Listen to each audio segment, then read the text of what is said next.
Gentlemen, you are both drunk on cosmic wine. Welcome to the show. I'm Dr. Mark Sylvester. And I'm Dr. Richard Schulman. This is Alt Psych.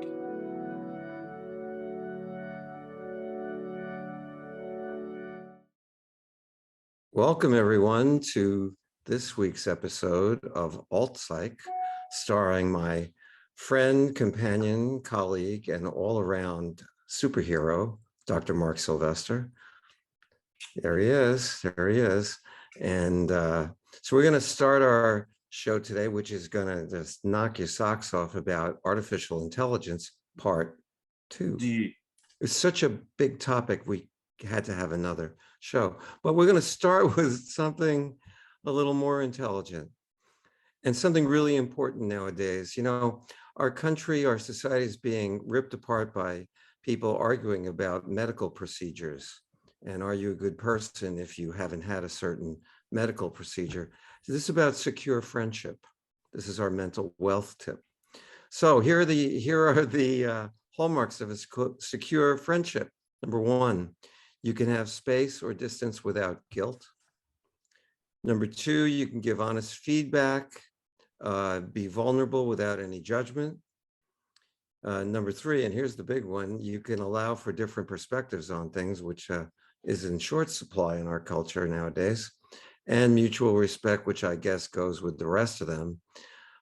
So check in with your friends and you'll see how secure that friendship is. So now we leave the world of mental wealth and head towards the world of artificial intelligence. And I turn to my resident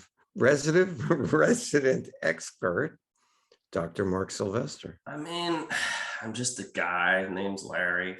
But I did do some research on this show. We had a good show. The first part, I think, was really about what we think we know about AI, how we currently define AI, what it is, where is it used, what's it capable of, and when, if ever, meaning now till some point in the future, will it surpass us in many ways? And of course it already has, like robotics, building cars do a better job at that than the humans. But at some point you push that far enough out, and we are looking at the Skynets and the anthropomorphic combat chassis battle bots hell-bent on capturing, enslaving, and or eliminating these human counterparts, Judgment Day type of stuff. So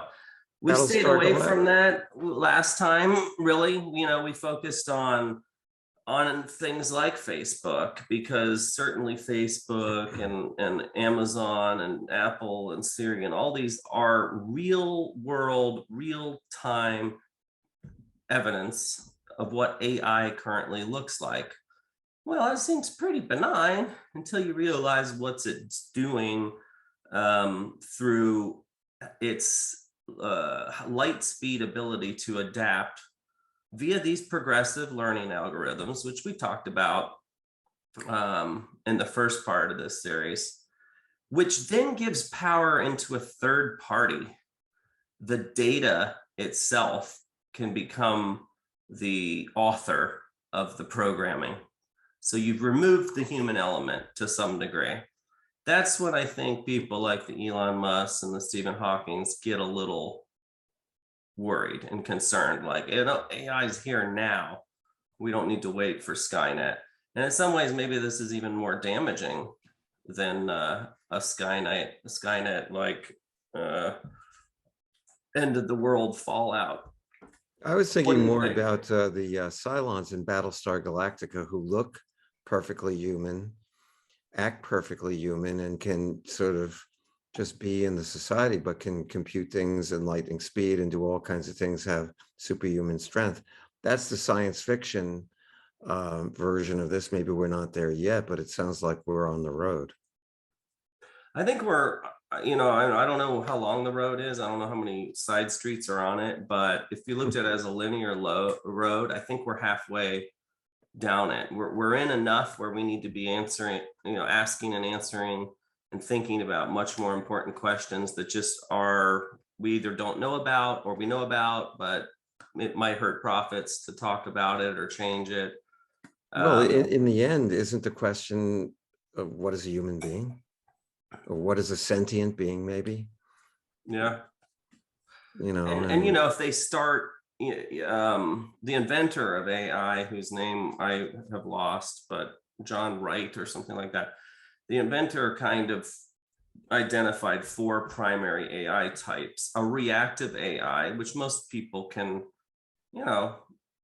relate to that, whether that's a touch screen at your supermarket or your fast food or on your iPhone. And then they get a little bit more intelligence, like with limited memory, working memory, being able to retain, regurgitate. Doesn't indicate smarts yet, but you can see as the systems and the layers and the software and the algorithms and the memory and the learning increase, you might develop a theory of mind, which then could go on to sentience.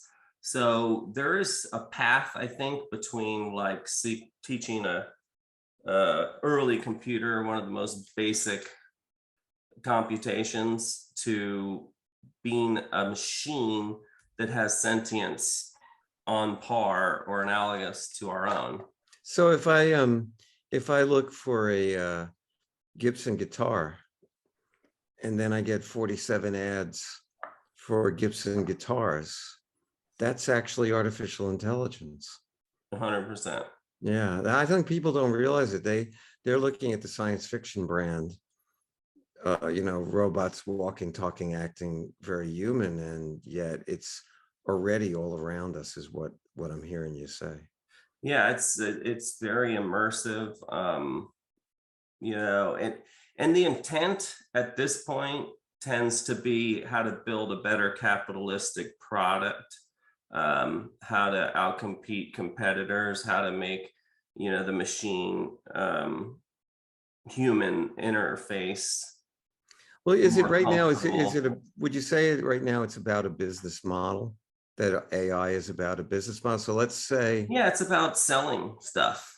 But it uses knowledge of the way the human brain works to sell it. So if I have a certain attention span and they want to hit my dopamine level, let's say, they'll throw certain things at me at certain times that, what the hell was that? That will get me excited, perhaps, or interested. And what I'm hearing once again is that that's AI, because there's an algorithm that determines that. It's not some guy in the back room going, I think we can sell this guy a Gibson guitar. It's just they get the information that you look for one, and then there's a certain, I don't know, a certain lag time or a certain way that this happens based on an algorithm. Well, what's creepy is if you look at all of the humans, like just take, I don't know if we're allowed to say Facebook, but if you just take one platform, although Facebook in particular is really good at constantly developing, I think, the leader of that company is wanting to triple right now the AI algorithms, which is going in the wrong direction, without some oversight as to, are these algorithms, what will happen as these algorithms are employed, or worse, evolve? If Well, they is realize, it that the data comes into this nameless platform, fascist book, let's call it, and do they sell that data to companies that will send the ads based on certain, I mean, how do you know how it works? I don't. It's all, I think most people are uncomfortable with it, but they certainly can sell data to third-party vendors if they think it's in their best interest. Like, hey, you know what? We've got a user 658432827 in Alabama or Alaska who's always looking up chainsaws, trying to buy chainsaws. Boom, you're going to get chainsaw ads out the wazoo. Or you might get chainsaw dealers starting to show up So at what you're your saying house. then is our data is the product. We are the product. We are the product. Okay. And then AI takes over, I guess, at that point. And basically controls us like puppet strings. I think that is a lot closer to the truth than anybody knows. Yeah, and it's, over the last year, it's really haunted me more and more. One of our favorite podcasts we did was on social media, and how not only the people that started these companies, but the psychologists that have looked at this are seeing the insidious rot of a form of communication that we've all become accustomed to. This is not only foreign, it's a type of a foreign language, but it's a type of a foreign approach to a situation of data mining, of algorithms. They're essentially learning not about you, but what about you makes it more likely that you will purchase a product or engage in an end outcome, which I don't know, maybe that's a philosophical argument. Are you better off that your machine, that some people like that, they don't like to have to search around. I want to buy a pink kayak, and now I'll be getting that feed in my phone this afternoon. Some people like that, like, yeah, I got a pink kayak ad, and I know AI did that, and I'm okay with that. And maybe you should be. I don't know. You should at least be thinking about it.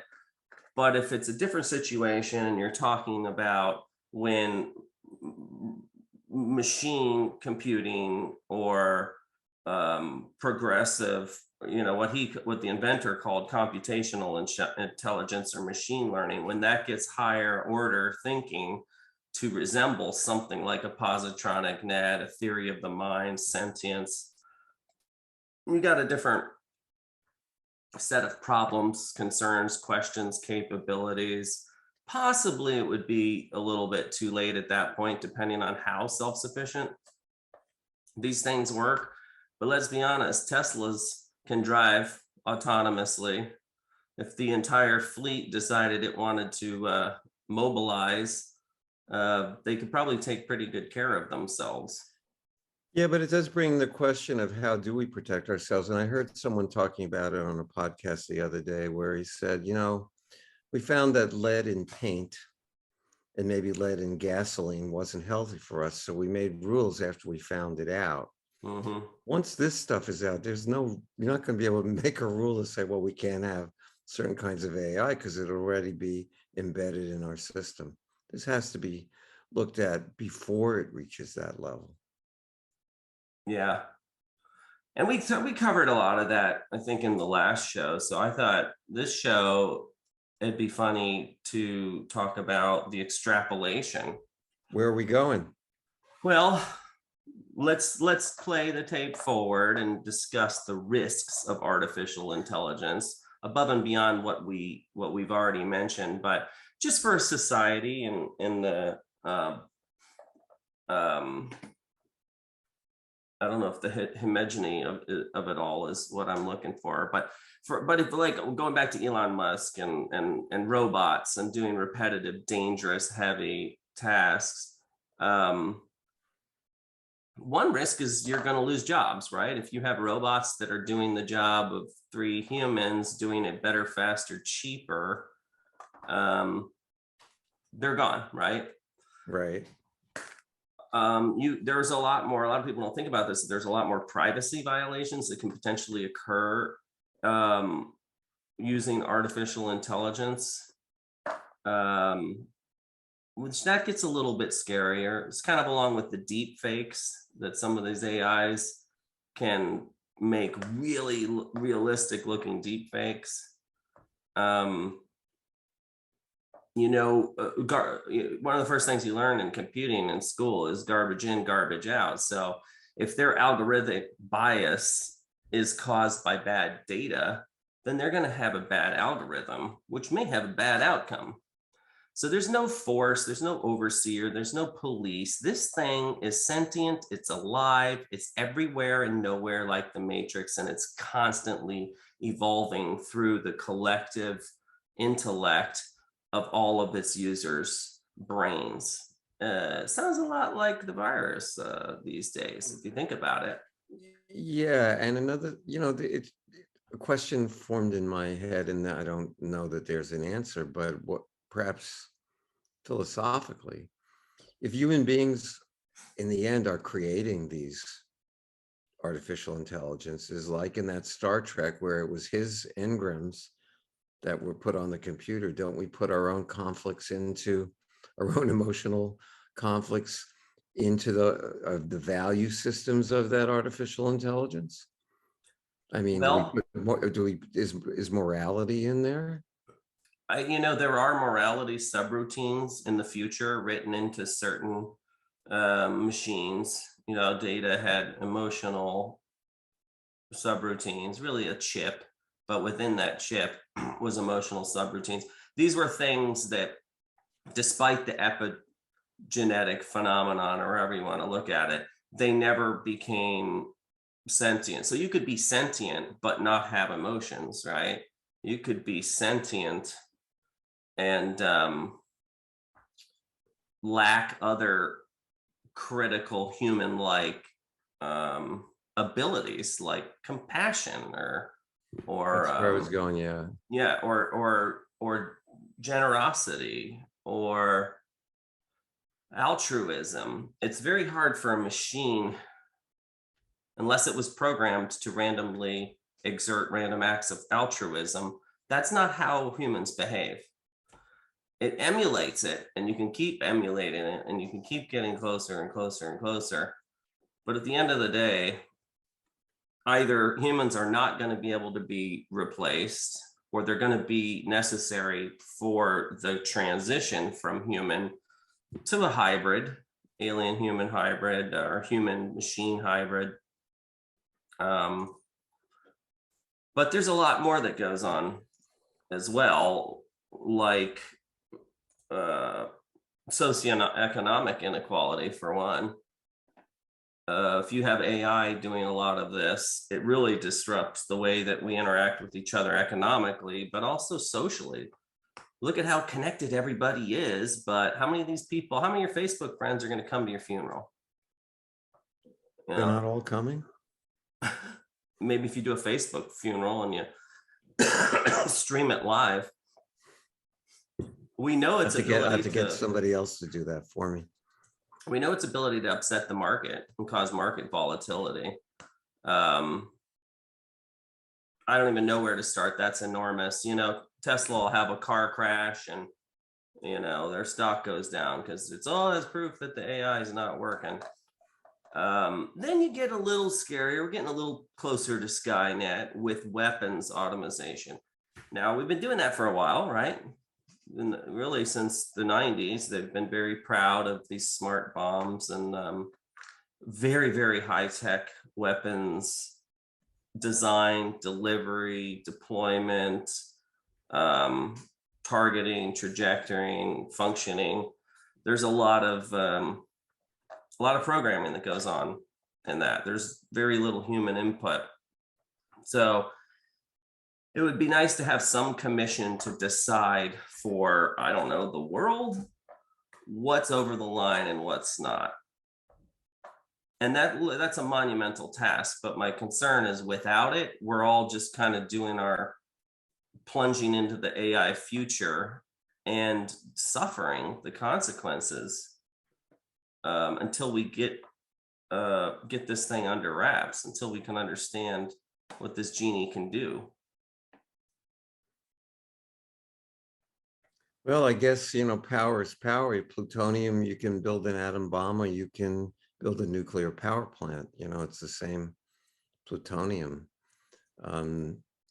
It just seems to me, what's the risk benefit ratio here?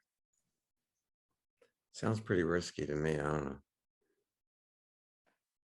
But then ask someone if they would want to give it up. Well, Give up what? Self-driving cars? Give up Facebook? Yep, give up anything that's AI. Well, I mean, what if, okay, so let's, as opposed to giving it up, what about managing it better? Let's imagine a Facebook where they don't make their money on by selling our data, that we buy a subscription and they're not allowed to sell our data. Then we could still, see what you had for breakfast and your kid's softball game. But we wouldn't have to deal with all the algorithms. I mean, there may be ways around it.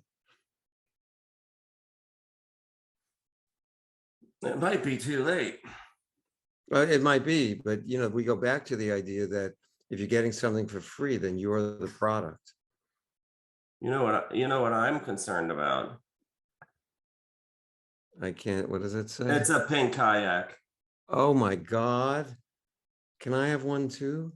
Oh, it'll send me two now that you said that.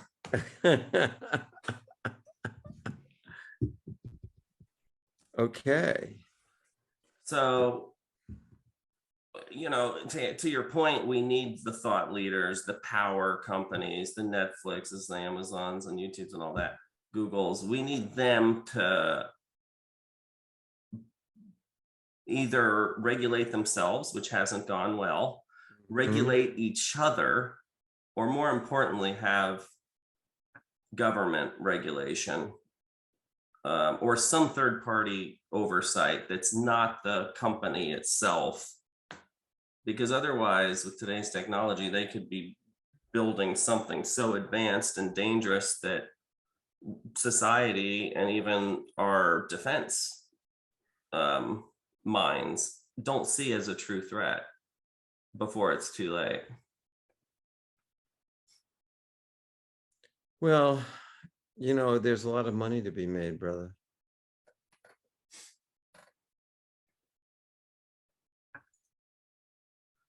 Isn't that the bottom line?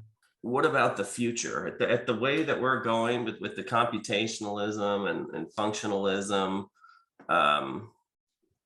eventually machines will have some level of arguable consciousness I just got my Gibson guitar just showed up. Or sentience. And then now you're talking about, okay, well, if sentience is the ability to feel. I mean, how do you describe that? But is it I mean, maybe we should, I never really looked up the word. I thought it was about awareness, being self-aware, which maybe yeah, most people think it's, let me see if I looked up an actual definition. Most of the time it is the ability to feel or be aware, or it refers to the depth of awareness of an individual processes about himself or herself and others. Capacity to experience feelings and sensations. It's a minimalistic way of defining consciousness. It's interesting. Feeling or sensation is distinguished from perception and thought. So, which is pretty interesting. And then you get into super intelligence. That's where most people start to conceptualize this is not good. Because you could reach that, you get a super intelligence, it by far can blow any human processors out of the water.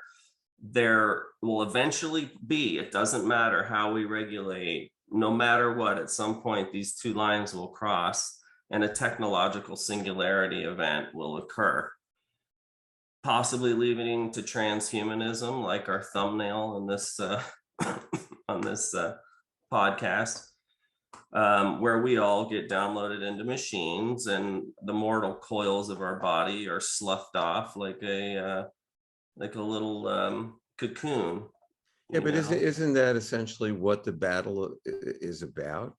Depending on what you believe, and since I don't believe in death, I believe, the spirit is eternal.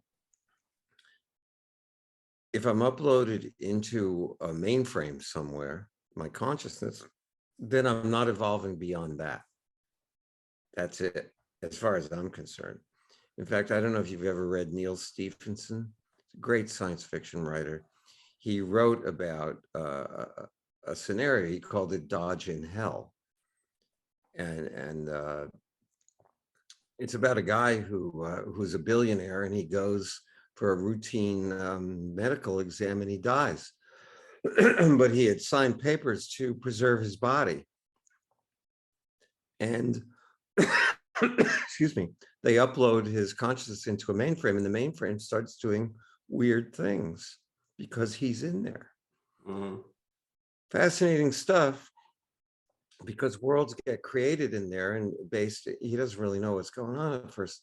The bottom line is, to me, our evolution comes from spirit.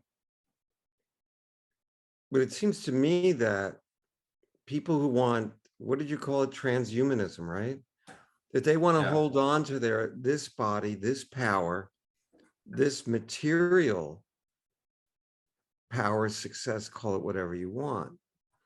And so it's sort of a war between materialism and spirituality. I don't know, maybe I'm taking this too far, but that's where I go with it. No, I mean, I think that's right where we are now. And people need to be aware of it. I don't know what they can do about it per se. I think it's important to pay attention to when AI is starting to exert more of a dominant effect or role in your life. And then for everyone else, it's going to be their level of comfort with that, right? So some people might just love that, hey, Alexa, bring me groceries from so and so. And I don't know how to do that stuff, but You just did. You just did it, man.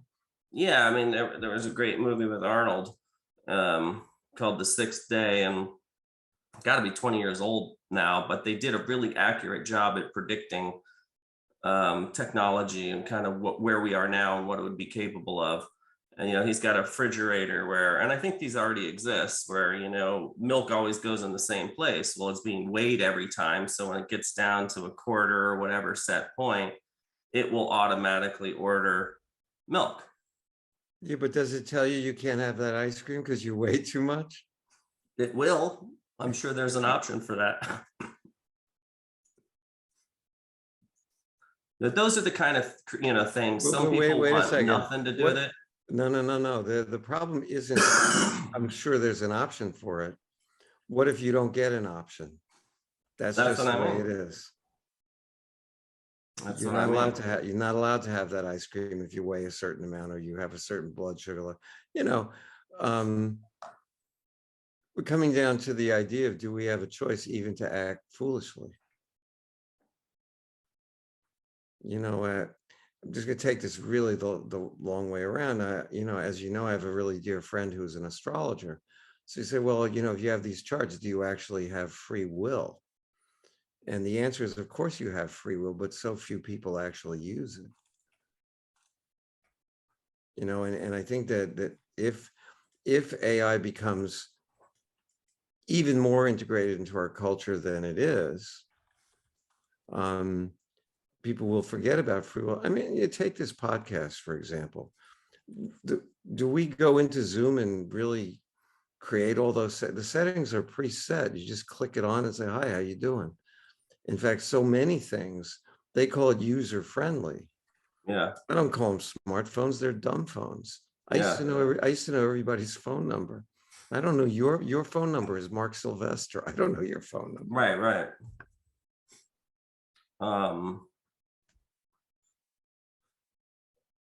And it's a good question, because some people may be like the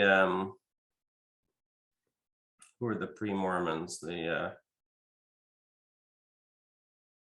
Amish, where they're going to reject not only computers, AI, but technology in a more rudimentary form, like cars and electricity and stuff like that. it'd be interesting to hear a little bit from them as to what the religious underpinnings are, because there may be some messages that coincidentally are making them immune to all of the damage, the negative side of AI in our social media, as it's directed interpersonal relationships, as it's helped to form information dissemination and help people coordinate certain events, attacks, assemblies, whatever. Given the power of the media into anyone with a cell phone who can make a story anywhere in the world, it seems to me like the Amish got it right here. They know something that coincidentally they're not entangled with. They don't have these AI problems. Must be very confusing and foreign to them to see how society has changed around them, because they would have a very unique perspective. Like, we're all walking around through, crosswalks, staring at this thing, staring at this thing. And they must be looking at us like we already are AI. This, Elon Musk himself said this is already an extension of yourself. Data transfer is the rate limiting step. Yeah, but it it all depends how far we, as always, how far we go down the rabbit hole. Yeah, I'll go down. Let's go way down the rabbit hole. So if you are parroting algorithms, whether it's coming from this chocolate bar shaped thing or not, if you're parroting without critical thinking, without discussion, without debate, how's that any different from what this thing is? I mean, I don't know. I think are we zombie, is a huge portion of the population zombies already? That they, no critical thinking, no critical thought allowed. And is that the end result? I mean, that's what it feels like to me. Yeah.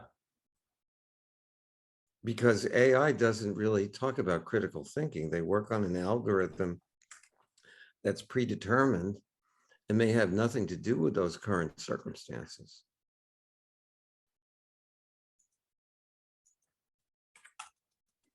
Which is why Captain Kirk was so necessary on the Enterprise. Why do you think, or where, I guess is a better question, where do you think that this is leading, and when should we be concerned, if not yesterday? Oh, absolutely yesterday. Absolutely yesterday. We have allowed way too much encroachment on our public lives. Okay, I'll give you an example. Fact checking. The fact checkers are paid by somebody to check certain facts.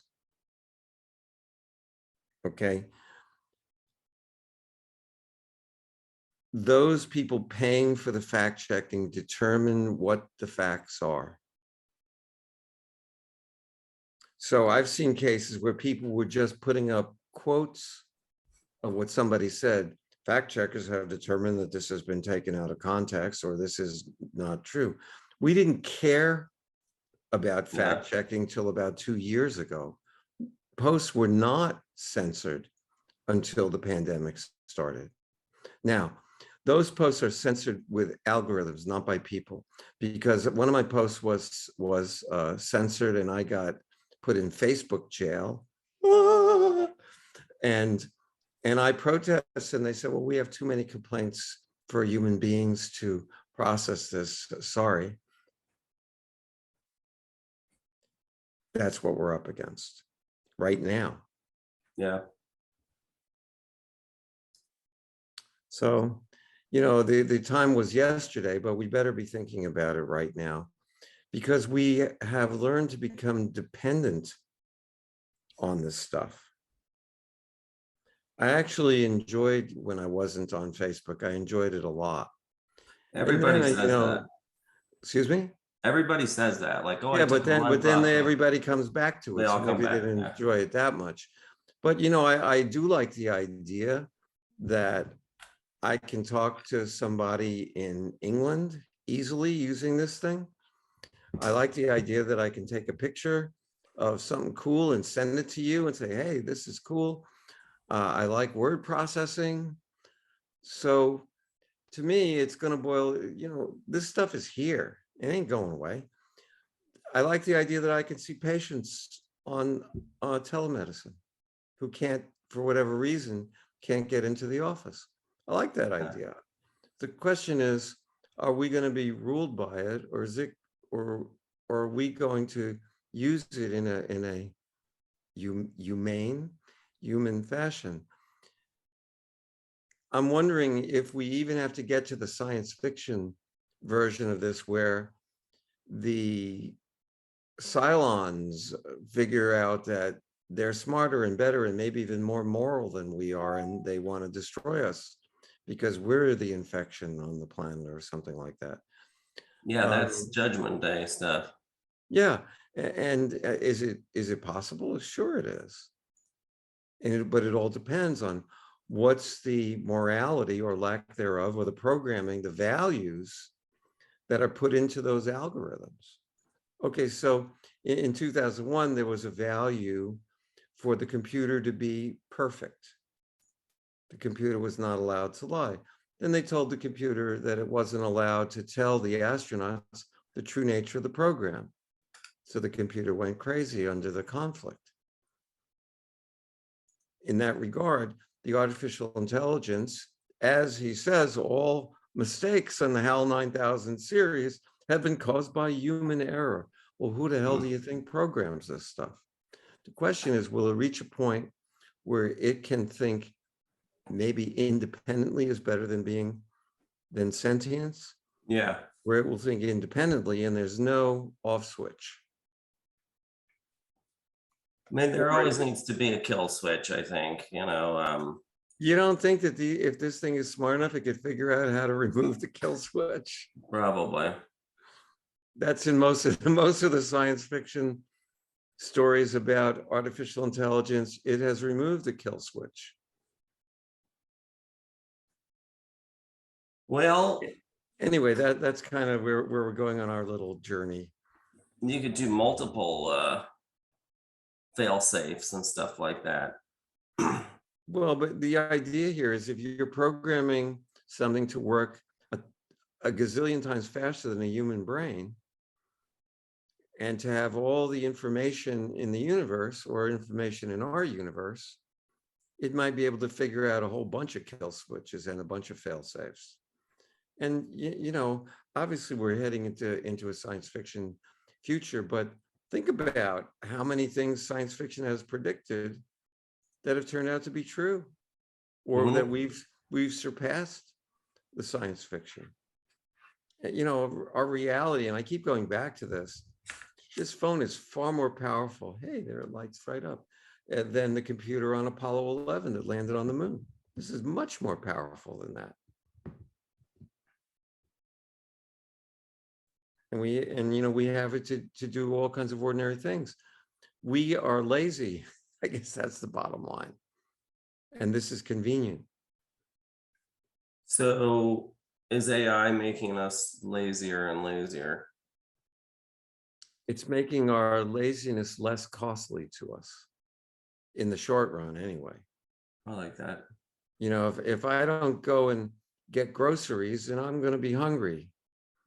But I can say, hey, Alexa, how about some groceries? And it shows up at my door. I don't actually have to go get them. I just have to say it. Yeah, that's I think most people would agree that's a convenience. But it seems like a fair number of people get concerned with where their data is being used or breached, and for Absolutely. what purpose and why. Is it being used because they want to catalog all humans' DNAs, or have that avatar of every single thing that every machine with every updated piece of software and equipment, could dig up on that person to assemble as close of a digital avatar to the real organic equivalent. Well, the That's question scary. would, the question is, what could possibly go wrong with that? Yeah. And because okay, take a simple thing like sending a text to somebody. You write a really deep, heartfelt text, and they don't interpret it correctly, and all of a sudden it blows up. Why? Yeah. Because we can't tell in general the emotion that comes in these communications, and I dare say that that's the real issue. Although I have heard they're developing emotion chips for that, AE will be the real challenge, not AI, artificial emotion. But I have plenty of people that could identify human beings with some artificial emotion too, I guess. The secret to success in Hollywood, well, it's sincerity. Once you can fake that, everything else is pretty easy. The question is boiling down to, what does it mean to be human versus what does it mean perhaps to be artificial? In many science fiction stories, the machine actually winds up with greater tenderness than the human. Take the Wizard of Oz. Hearts will never be practical until they are made unbreakable, when the Tin Man gets his heart. We've been wrestling with this for a long time. The Scarecrow gets a degree and all of a sudden now he's smart. But going back to the point I made on a previous show, their rate of evolution is infinitely faster than our rate of evolution, which, if you just took that piece by itself, is probably the scariest thing. But tell me something, in your opinion and in your research, and I'm fine if you don't have an answer, by the way, isn't their rate of evolution dependent on humans making that evolution happen? Well, it depends somewhat on human intervention. They had to invent the stuff. They have to, they haven't really had to do much culling or regulating or anything, but they're definitely going ahead to triple and expand and make this more energy, information dense. So to me, it's a logical progression that the humans will not be able to stay ahead of, because the machine algorithms can learn, at a geometric rate, blow by us, make decisions before we even trips a fail-safe that we may or may not have put in there. But aren't the decisions based on what we put in there initially? To a point, yeah. Like, you can put in morality subroutines and, exceptions to that. But at the end of the day, when the machine starts teaching itself, it's sort of like a child learning how to interact with the world with itself as a teacher.